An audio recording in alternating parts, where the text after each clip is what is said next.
Esse conteúdo, apesar de ser história do Brasil, não é um conteúdo para crianças. E se você é emocionalmente sensível, não aconselho ficar nesse vídeo até o final. Aqui no canal eu trago histórias que foram ocultadas pelos autores colonialistas. E quem me segue conhece alguns conteúdos que já trouxe que são, de fato, pesados. Mas posso afirmar que esse conteúdo talvez seja o mais pesado que já tratei até hoje. Hoje eu vou falar de uma das famílias mais poderosas do Brasil colônia e vou falar do senhor de escravo mais rico e também mais perverso que na história já foi registrado.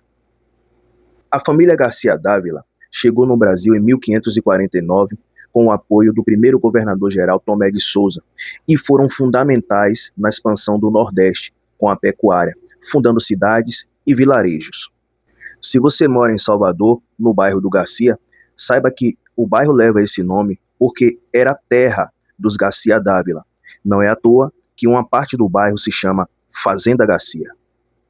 Os Garcia Dávila são fundadores do Castelo Garcia Dávila, ou Casa da Torre, localizado em Praia do Forte, no município de Mata de São João, na Bahia.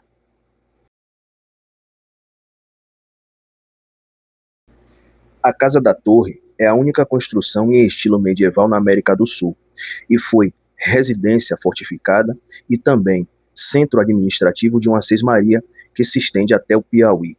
Foi lá que aconteceu as maiores atrocidades e perversidades já praticadas com escravizados no Brasil, registradas em documento oficial. Hoje o Castelo em Ruínas funciona como um centro turístico cultural e engloba um museu e funciona também como casa de shows e eventos.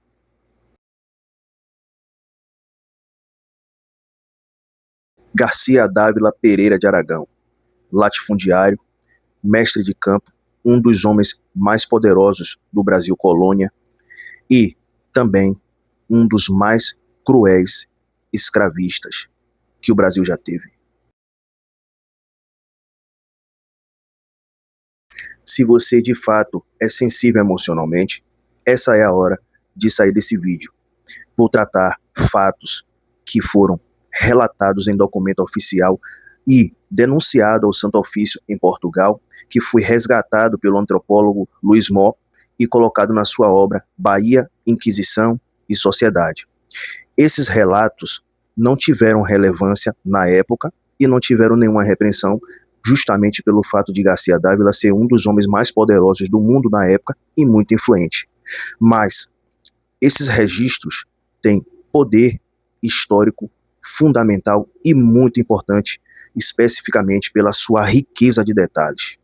Nos relatos consta que Garcia tinha estranhas manias de sadismo e que foram registradas com detalhes.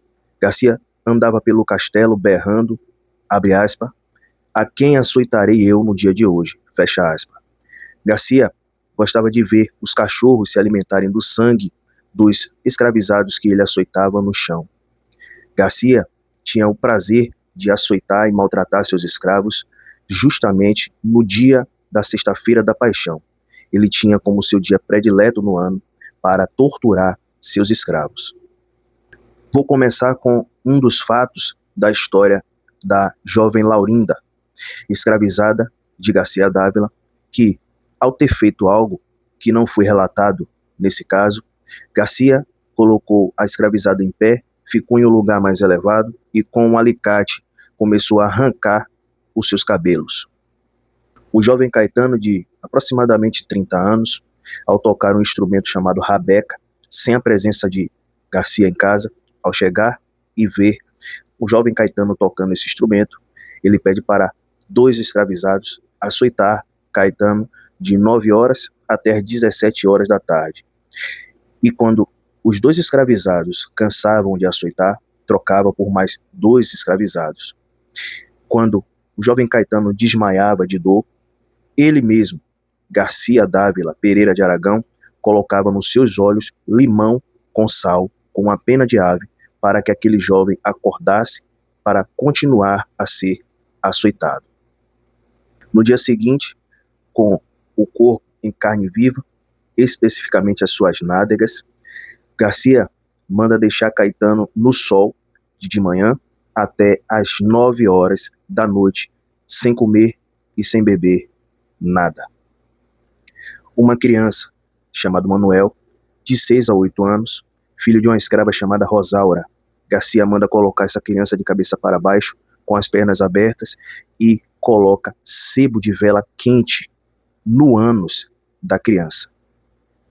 Uma outra criança, uma menina, chamada Leandra, também filha de uma escrava. Garcia pergunta se a criança quer doce, a menina responde que quer. Então Garcia pega um doce tirado do fogo e coloca na mão da criança e a obriga a comer o doce quente.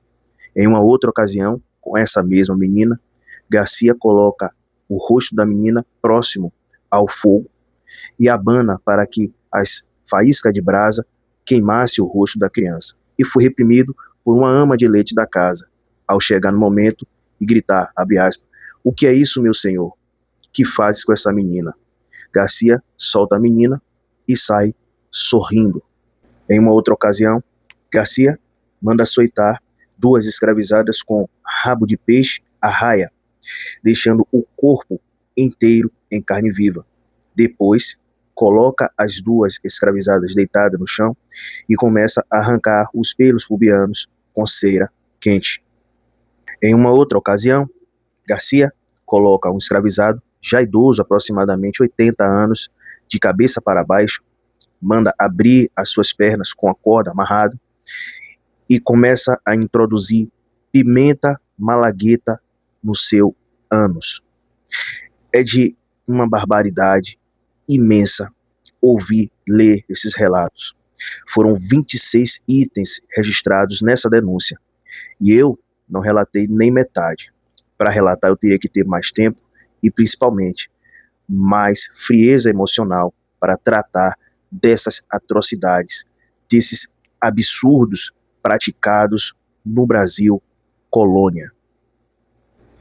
Todos esses fatos estão relatados na obra Bahia, Inquisição e Sociedade, do antropólogo Luiz Mon, que foi descoberto por ele e divulgado nessa obra. A história de Garcia Dávila Pereira de Aragão resume bem o que foi a escravidão no Brasil e prova que a escravidão africana não foi apenas exploração de mão de obra. Se tratou de uma doença chamada sadismo.